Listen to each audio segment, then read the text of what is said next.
My name is Carlos Pegado. I'm the Vice President and Chief Technology Officer with Hunt Real Estate in Buffalo, New York. I graduated from Oxford University many years ago.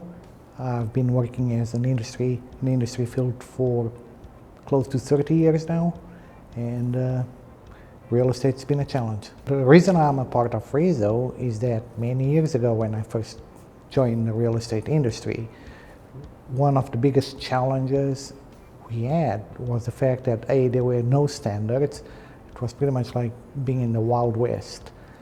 Coming from other industries which were so regulated and so documented, the mere fact that there was no documentation, there was not a single set of standards across the industry was just mind-boggling. And if we wanted to have a say in where the industry is going and what we're going to do, only reason to do so is being part of RESO.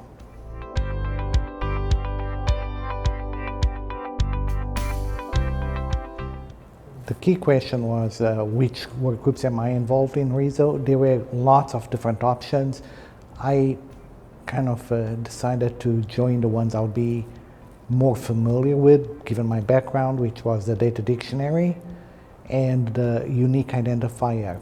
The unique identifier to me was critical, especially for large brokerages which have residential insurance, lots of ancillary services. They would be the only way that would be able to track a listing and the customer across all the different platforms, all the different industries, would be by having a single unique field that would be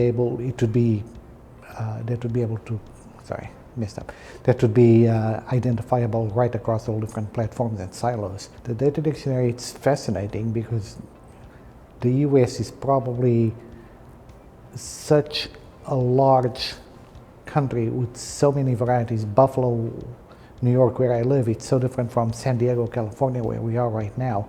I mean, I just look at the architecture, the houses, they're all so different, and just imagining how many fields you'd have to in order to accommodate for all the potential and possibilities, it's mind-boggling. So you need a very well-defined database of a repository of all the choices and all the chances that things could change.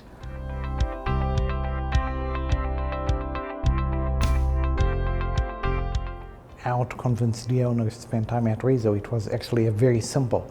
If we want to have a say in where we are, what we're going to do, and where the industry is headed, you need to be part of a larger group. If you're not there, we're not going to have a voice in it.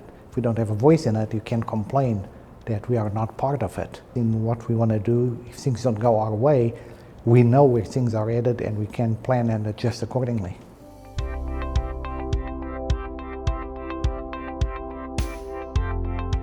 How has RESO affected what we do? It's pretty simple. Every time we look for a new vendor, every time we look for new technology, or if we're going to design or implement new technology, we simply keep in mind that we have to be part of the standards that we are helping create. So if a particular vendor I'm looking at has not joined, has not been part of RESO, my first question is why, and what's preventing you from doing so? And if we were to join or actually get your tool, would require you to join RESO to make sure that we are all headed the same way. We tend to put them on the waiting list and look for a different alternative where a company either has already joined RESO or is part of RESO. I think the uplift to working with a company that has not joined RESO would be detrimental in the long run, and contrary to our beliefs in what we should be doing.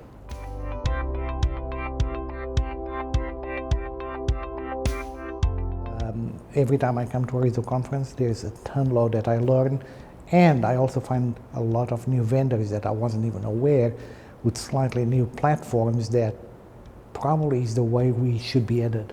Rather than an enterprise solution, more of a best of breed selection of tools. I think that's the way even large brokers should look into.